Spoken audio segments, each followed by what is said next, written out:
While most action cameras capture truly amazing video footage, it's low light capture that seems to be the target at the moment. Even so, SJCam think they've cracked it with this, the dual lens SJ30.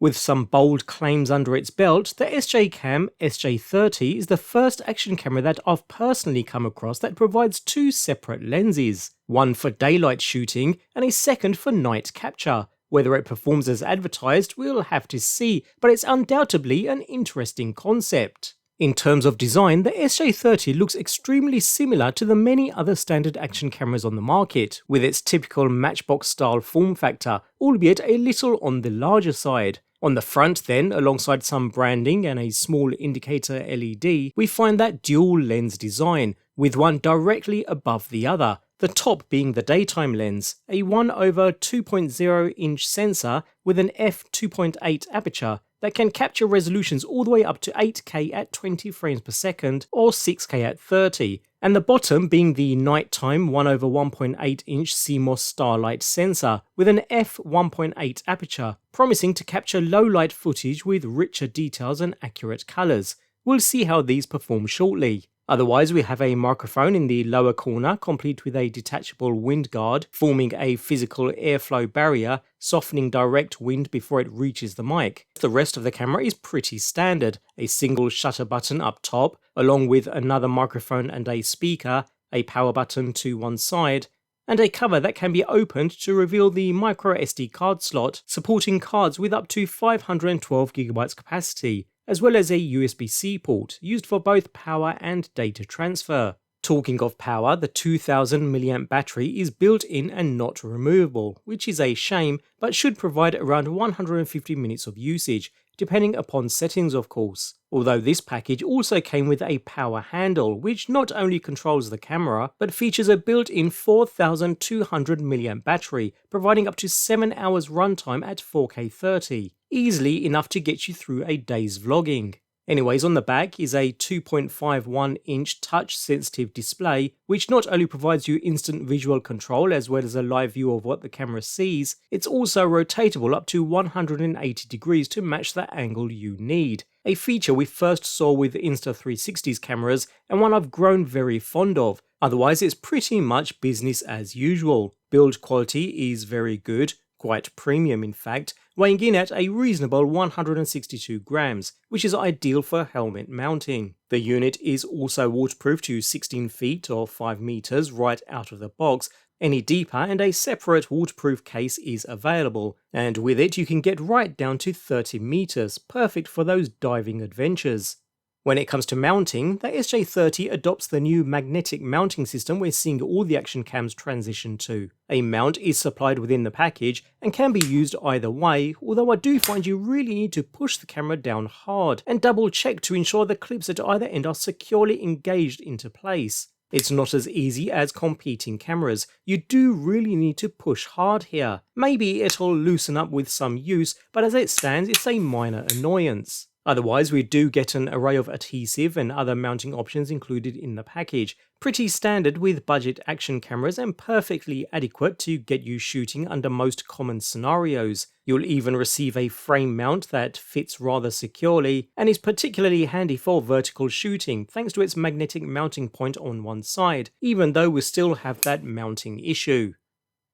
Nevertheless, most action cameras these days are incredibly easy to use, and the SJ30 is no exception, with the standard swiping and tapping gestures we've pretty much become accustomed to. There's no shortage of shooting modes alongside standard photo and video capture. You get everything you'd expect from an action camera such as slow motion, pre-recording, time-lapse, even live stream and dashcam modes. It's then easy enough to enter and change settings to suit your shooting scenario, nothing out of the ordinary here. There really are a good number of settings to really customize to your liking, even some advanced level stuff, which is nice to see. There's a general camera settings menu, which is pretty standard, with features like voice control and wireless settings, even the ability to pair an external microphone, although it's only currently compatible with SJCam's own wireless mic. Hopefully wider compatibility will come with an update later. Otherwise, we have quick access buttons to features like voice control and image stabilization, although particularly the ability to switch between the two lenses. Of course, there is the SJCam wireless app where we can remote live view and control all aspects of the camera too, although with cameras like these I generally tend to stick to the onboard controls. Just know that the app is there if you need it.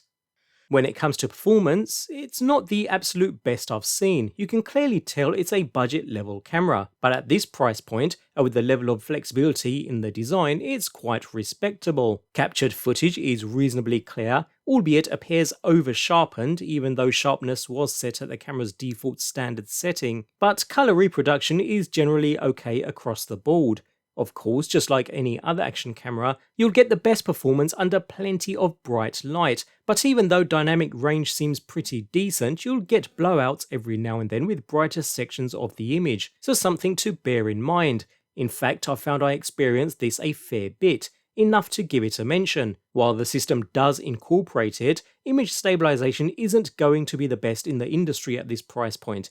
You'd have to spend a lot more for that, but it does feature some basic stabilization nonetheless. It's not brilliant, but does enough to smooth out some of the knocks and bumps at the very least. Even then, the premium level cameras are far better. Nevertheless, one of the main selling points of the SJ30 is that second lens used for capturing under lower light conditions. Just like other cameras in this price range, captured footage is pretty much unusable since the sensor struggles to let in enough light, as you can see from this example when using the default lens. Switch across to the dedicated 1/1.8 inch low light sensor though, and although you'll still have plenty of artifacting to deal with, it does make quite a difference. Granted, the resulting image is still quite mushy and grainy, but it's still more or less usable, whereas capture from the main daytime lens is not usable for low light shots at all. So it certainly is an improvement over the standard lens, and although we've become spoilt with some premium cameras equipped with their 1-inch sensors, for a camera at this price point it's decent. Not great, just decent. So set your expectations accordingly. In summary then, the SJCam SJ30 sits somewhere between budget and premium action cameras, and I'd say that's where the capture quality roughly sits too. It's not perfect though. If you tend to film on really bright days, some scenes might look washed out and over sharpened, so you may have to tweak your shots or plan ahead for lighting, and while shooting under lower light, while the 1/1.8 inch certainly does make a difference, there's still a fair amount of artifacting and general mushiness to deal with. For casual filmmakers, travellers, or anyone who wants a camera they can just toss in their bag, maybe even for just some B-roll shots where you wouldn't want to risk a more premium camera, it's a decent alternative. But if you're super picky about audio or plan to film in a lot of tricky lighting, you might want to wait until you can increase your budget and shop around for one of the more premium alternatives. Otherwise, it's a cool little camera system that tries to tick all the right boxes, but just seems to fall a tad short.